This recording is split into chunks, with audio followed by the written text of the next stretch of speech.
All right, thank you. Alrighty, guys, so I guess we'll start. If I know how to work my technology, then we could probably get this going. Give me 1 second.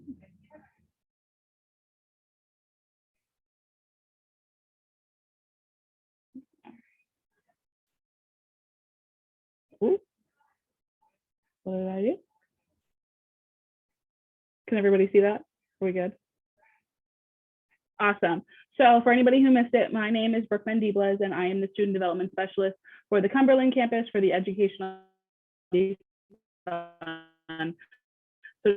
today I just want to go over what our services are. So let's just get into it. So we're what we call a comprehensive grant program. So we are funded by the state, and we work with students who come from disadvantaged backgrounds. They lack the economic resources to prepare them for college. So it's our job to make it a level playing field and give them all the resources that they need to be successful. So we're just going to go over our program services, how someone is eligible, how we verify that they're eligible. We're also going to go over HESA or MJ-FAMS, which is how students secure grants from the state. And then we'll also go over how they maintain compliance with our program so that they're not removed for not following all the guidelines that we give them. So EOF offers so many services. We consider ourselves to be what's called a one-stop shop. We offer one-on-one counseling, basically check-ins to make sure that you're doing well in classes. If you need anything, you tell your counselor, and we try to work with you to find a solution. We also offer tutoring that can be through either department on the Gloucester campus or the Cumberland campus. That's in person with students who attend the campus. Or we have a service called Thinking Storm, which is a 24/7 tutor. We are also their academic advisors. So we work with them to pick a major, change majors, pick all of your courses, and help them go from start all the way to graduation. And then we also provide workshops. We require the students do 2 workshops per semester, and these can range from financial aid workshops to time management or anything that we feel will help the student become successful in college. In regards to financial assistance, we are a grant program that offers $1,300 per year to the student, so $650 per semester as long as they are part and qualify for our program. Referral to campus resources means things like if a student comes to us during one-on-one counseling, but they want to talk about more serious things, we can refer them to our wellness center. If they need something more in-depth of financial aid, we can absolutely refer them to financial aid or any other services on campus. And then we also offer a pre-college summer program, which I will talk about later. So being eligible for EOF, you have to apply to RCSJ, and you have to be either at the Gloucester campus or the Cumberland campus full-time and maculating into a program that leads to an associate's degree. You also must demonstrate what we call historical poverty. We use guidelines to adhere to an income cutoff. So you'll look at what family size you have, and then you'll look at the income guidelines for that family. And then you also have to be a New Jersey resident for 12 consecutive months prior to receiving your award. So if you moved here in October of 2021, you cannot be eligible for EOF until October of 2022. You also have to complete a 2022 to 2023 FAFSA. If you are someone or you have a student who is trying to apply to the program this spring, then they must complete the 2021 to 2022 FAFSA. Once they do that, they can do their financial aid and state requirements. This would be logging into HESA or MJ-FAMS, as well as completing all required documents from the college, and then maintain good academic standing or satisfactory academic progress, as we call it here at RCSJ, which we can discuss later as well. So now I'm just going to go over our academic year income guidelines. So it looks a little overwhelming, so bear with me. The left side is for students who are trying to join us this spring, so spring of 2022. The right side is for students who want to join us in either summer or fall of next year. So you'll be able to see the income, the household size. So if you have, it's just you, mom, dad, your sister, your household size of 4. If you move over, you'll see your gross income. And then if you move over again, you'll see the asset cap. The assets are what we pull from the FAFSA to see what students have in terms of business investment, savings, all of that type of stuff. If it goes over, they can use the handy dandy numbers at the bottom. So adding $8,960 per extra person living in the household. I always tell people not to be overwhelmed. These are not concrete numbers. When in doubt, always apply to the program, we will determine whether or not a student is eligible. But I don't want anyone to look at this and go, oh, my family makes, $53,500. When in doubt, just apply for the program and we will determine whether or not you're eligible. So for verification, we must verify whatever you're telling us your income guidelines are to ensure that you meet those requirements. So for next year, we will ask for 2019 and 2020 tax transcripts for either the parent if the student is dependent, or student tax transcripts if they are dependent. So if the student doesn't file, we will need a verification of non-filing. This is not a copy of a 1040 or your W-2. It's something that comes directly from the IRS. If a student tells us that they've received some type of benefit, we will need proof of that. So SSI, SNAP, Social Security, child support, Medicaid, if they receive any of those benefits, we will need record of that for 2018 and 2019. We may require additional documentation, but we ask that no one ever submit anything until they're asked. We will reach out to you and tell you what we think that we need. And then if you need help getting it, we're more than happy to work with you. So the tax transcript, again, is not a photocopy of your 1040 or your W-2. You have to go through the IRS. You can either do it by phone. We recommend doing it online by going to the irs.gov, clicking get your tax record, and then get tax transcript online, or you can do it by mail. Always select the correct years and remember that it goes to the address in which you lived when you filed your taxes. So if we're asking for 2019 and you lived in Mays Landing and then you moved to Vineland, it's going to get sent to Mays Landing. If that is the case, then we recommend going to the nearest IRS office. If you are looking at our Gloucester campus, that would be Cherry Hill. If you're looking at our Vineland office, that is Mays Landing. You can also do it by mail by filling out what we call a 4506T and checking off box 6A and putting the years that you're requesting and mailing that straight to the IRS themselves. You can also take that form to the IRS. So again, if you did not file, we do need proof of non-filing. We need a letter from the IRS. That is also done on the 4506T, and I believe that that is box 6C. I'm going a little fast. If anybody needs me to slow down, let me know. So we also have our Higher Education Student Assistance Authority, known as HESA, or as we call it, NJFAM. So when a student applies, they can get Pell. Pell is considered federal aid. TAG, EOF, NJ STARS, and CCOG are all New Jersey grant programs. So in lieu of the FAFSA, after the FAFSA is completed, students would log into NJFAM to be eligible for these programs or see if they're eligible for these programs.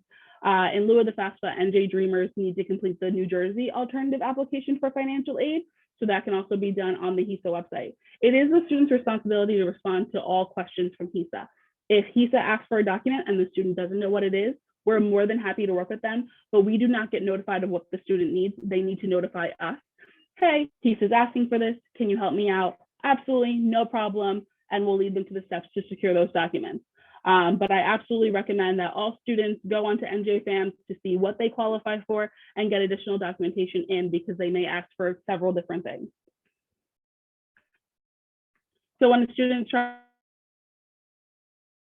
this is a login screen that they will see. They can create an account. I recommend always or never using a student email. Sometimes they like to use their high school email or their college email. This is something that they're going to carry on to the 4-year or their master's program, anything like that. So we always recommend using a private email that they'll always have access to, because after they leave an institution, their student email no longer works and then they don't have access. So for EOF compliance, you have to complete a student interview. Our interview is actually done on our EOF application, and that allows us to get a holistic view of the student to see what they need, how our program can help them, and understand who they are before they join the program. They also have to meet with their EOF counselor or advisor, and these are usually bi-weekly meetings where you just tell us what's going on in school, how you're doing, if you're comfortable, where we can help you, and where you're lacking in certain areas. They also have to complete an EOF contract, as well as attend and complete workshops in the fall and the spring. For maintaining satisfactory academic progress, the student must maintain a 2.0 GPA and stay on par with their graduation rate and their completion rate as well.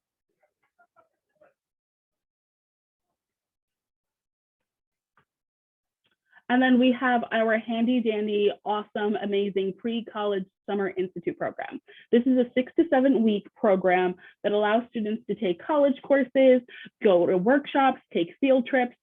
This is actually a photo of Grit and Wit, which we did this summer as a combined activity between our Gloucester and Cumberland campus. We got to do obstacle courses and puzzles and just have a really fun time. The program is completely free, and we allow students to just come in, they take college classes, they learn different stuff, they get really acclimated to the college environment and understand what the expectations are when they begin in the fall. So we also go over their campus resources, we give them a tour, tell them where they would go for certain things, and help them secure anything else that they'll need before the fall starts. But it's a completely free program, and we always recommend it to students. They qualify as long as they do not have an associate's degree. So when in doubt, please send them this way because this is an amazing program. So that is all that I have. If you have a student who is interested in the Gloucester campus, they can contact my counterpart, Alvin Gay, with the contact information listed below. If they have questions about the Cumberland campus, they may contact me. All of my information is there. We also recommend that they follow us on Instagram. We keep everything on our link tree. We post about everything. So they're always updated and they always know what's going on with our program.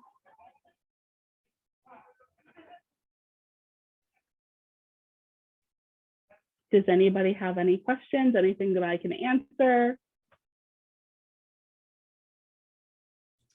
So say we want to refer one of our students to the EOF, how would we go about doing that? Do we give them the phone number or tell them to email, or do they apply on the website? They can do any of the three. If they're curious about more about EOF, they don't know if they really want to do it, they want to learn more about the program, I recommend emailing or calling one of us. Also checking out our Instagram because we're very transparent on there about what we do and who we are. And then always go to rcsj.edu/EOF and our application is right there. You can apply to either the Cumberland campus or the Gloucester campus, fill out the application, and then someone will be in contact with the student about additional things that we may need from them.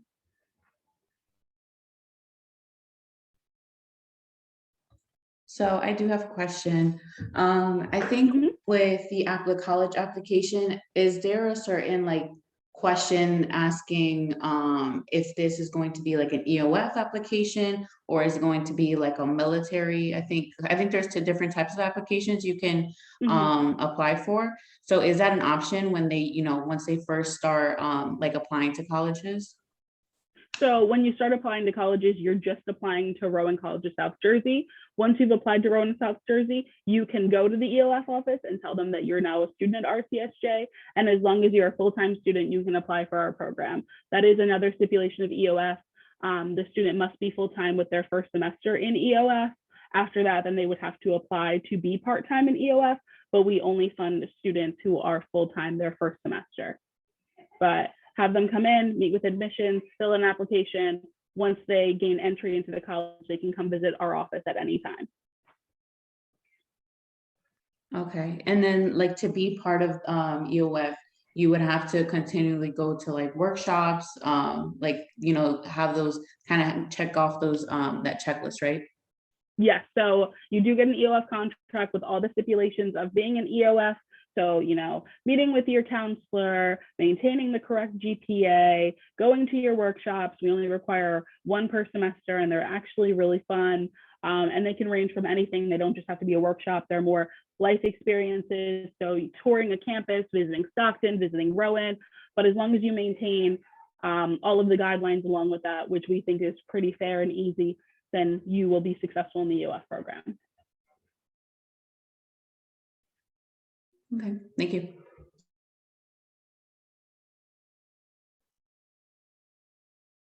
Any other questions? We're an open book. Has anybody been has any experience with EOF, or have you guys heard about it? Information that you guys, they also help with the parents through this process, because some of our students are first time, them going to college. So is there any information also in Spanish? Because a lot of our families are Spanish speaking families. Absolutely. Everything that we do have in a Spanish version. We also have individuals in our office who are bilingual and can assist with that. We always recommend that parents file a FERPA with the students so that we can talk to the parents about certain things. But if a student needs any extra help, we're asking them for their parents' documentation, for their transcripts. We completely understand. So please have anybody reach out to our office. Myself and Ms. Shahida are bilingual, so we'll be able to help anybody who needs that extra assistance or who has a language barrier with the rest of the office. Perfect. Thank you so much. My pleasure.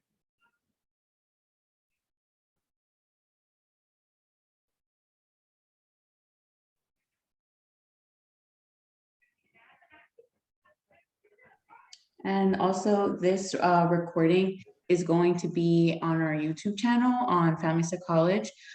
So I am going to send that link to Mr. Skates to share with like all the other students. And I think there was one of our students too. I think she has her I think it's her first day of her job today. And it was like during this time. So she just let me know to like share that link with her. So.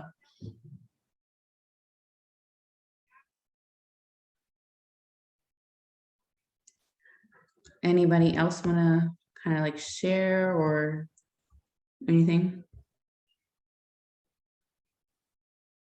Quick question. How much is tuition? I apologize if this was just mentioned, but how much is tuition per semester?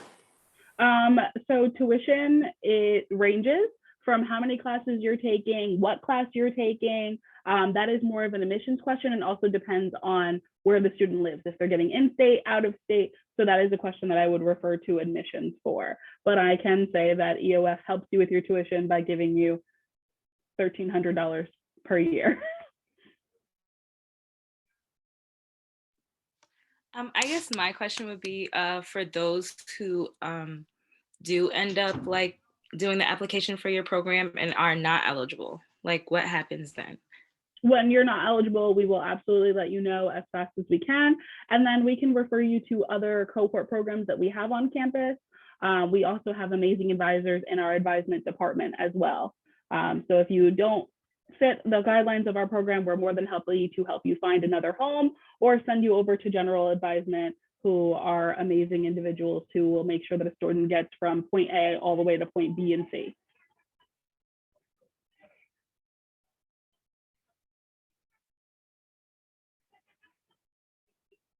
Also, let me note that the applications aren't one and done. So if a student applies to our program and they did not meet the requirements at that time, but something changes in the next year, they are absolutely more than welcome to apply for our program again.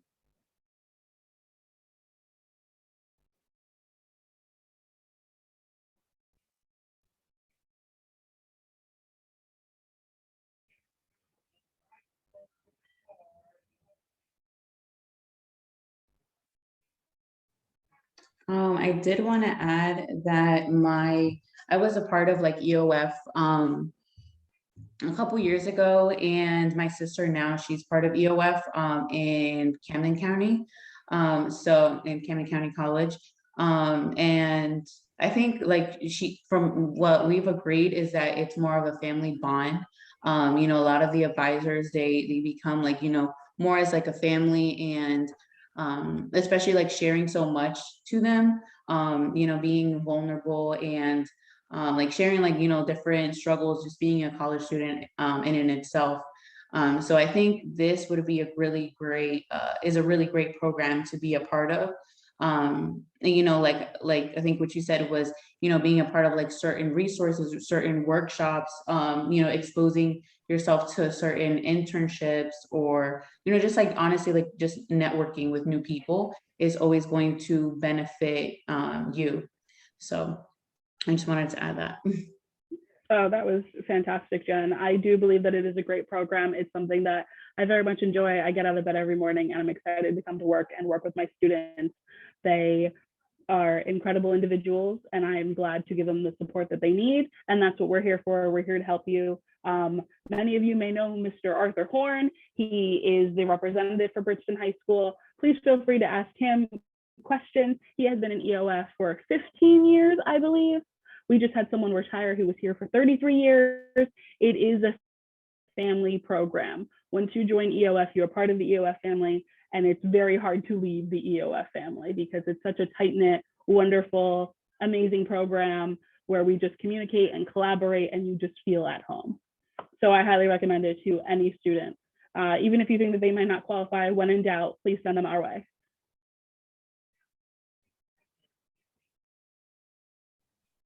Absolutely. If I don't know if there's any other questions. If not, I'm gonna stop the recording.